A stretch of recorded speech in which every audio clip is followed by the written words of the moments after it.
আপনি কোরআন এবং সুন্নাহ বাদ দিয়ে সেখান থেকে আপনি কিছু জিনিস কি করেছেন, ইম্পর্টেন্ট করে নিয়েছেন, গুরুত্বপূর্ণ করে নিয়েছেন। কোরআনে কারীমের কোন আয়াত ইম্পর্টেন্ট, কোন আয়াত ইম্পর্টেন্ট নয়, এটা কি আপনারা বের করতে পারবেন তো ইনশাআল্লাহ? হ্যাঁ, কোনটা ইম্পর্টেন্ট বেশি, কিভাবে আপনি বের করলেন? কোরআন আপনি বাদ দিলেন, আপনি রাসূল সাল্লাল্লাহু আলাইহি ওয়াসাল্লামের হাদিস বাদ দিলেন, আপনি আপনার কাছে যেটা ইম্পর্টেন্ট মনে হয়েছে সেটাকে কি করেছেন, গ্রহণ করেছেন, আর বাকিটা বাদ দিয়েছেন। অর্থাৎ দিনটাকে আপনি কাস্টমাইজ করেছেন, আপনি আপনার দিনটাকে কি করেছেন, কাস্টমাইজ করে নিয়েছেন।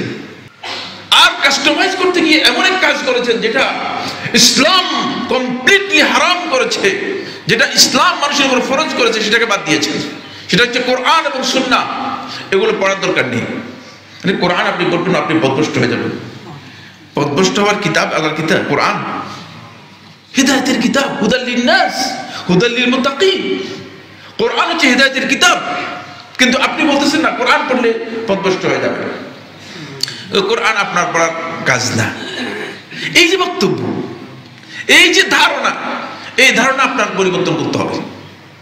এটা আপনাকে খুব খারাপ জিনিসের দিকে নিয়ে যাচ্ছে। এই জন্য খুব ভালো করে বোঝার দরকার আছে। সেটা হচ্ছে এই কোরআনে কারীমের কত আয়াতকে ইম্পর্টেন্ট মনে করা, কত আয়াতকে ইম্পর্টেন্ট নয় মনে করা, এটা ইমানদার ব্যক্তিদের জন্য জঘন্যতম অপরাধ।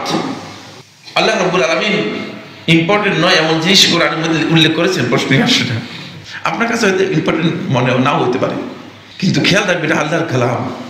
কিছু অংশ রাখলেন, কিছু অংশ বাদ দিলেন, চলবে কিনা? অনেকে ওজিফা পড়ে, তাও করে যে এই যে ওজিফার মধ্যে যে আয়াতগুলো দেখছেন, এগুলো আপনাকে কে নির্ধারণ করে দিয়েছে? কে বুঝছে যে এগুলো ইম্পর্টেন্ট না, এগুলোই পড়তে হবে আর বাকি কোরআন বাদ দিতে হবে? ইন্না লিল্লাহি ওয়া ইন্না ইলাইহি রাজিউন। গলত, অনেক মহা গলত। অনেকে আছে যে সূরা ইয়াসিনকে নির্দিষ্ট করে নিয়েছেন, সূরা ইয়াসিন আর রহমান পড়েন, আর কোরআন বাদ দিয়েছেন। আপনি মনে করছেন যে সূরা ইয়াসিনের ফজিলত রয়েছে আর বাকি কোরআন বাতিল। ব্যাপারটা এমন কিনা? গলত। এই সমস্ত ধারণা বাদ দিতে হবে। আল্লাহর কিতাব পুরোটাই আমাদের জন্য হিদায়াতের জন্য, পুরোটাই আমাদের জন্য অত্যন্ত গুরুত্বপূর্ণ।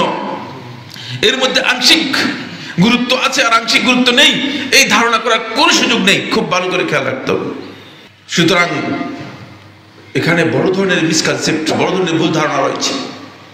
আপনি দিনটাকেই নির্দিষ্ট করে নিয়েছেন সুনির্দিষ্ট বইয়ের মধ্যে, সুনির্দিষ্ট বিষয়ের মধ্যে, যেটা আল্লাহ এবং তার রাসূল নির্দিষ্ট করে দেয় নাই। তাহলে আপনি কি আসলে দাওয়াতি কাজ করছেন আল্লাহ এবং তার রাসূলের দিকে? মোটেও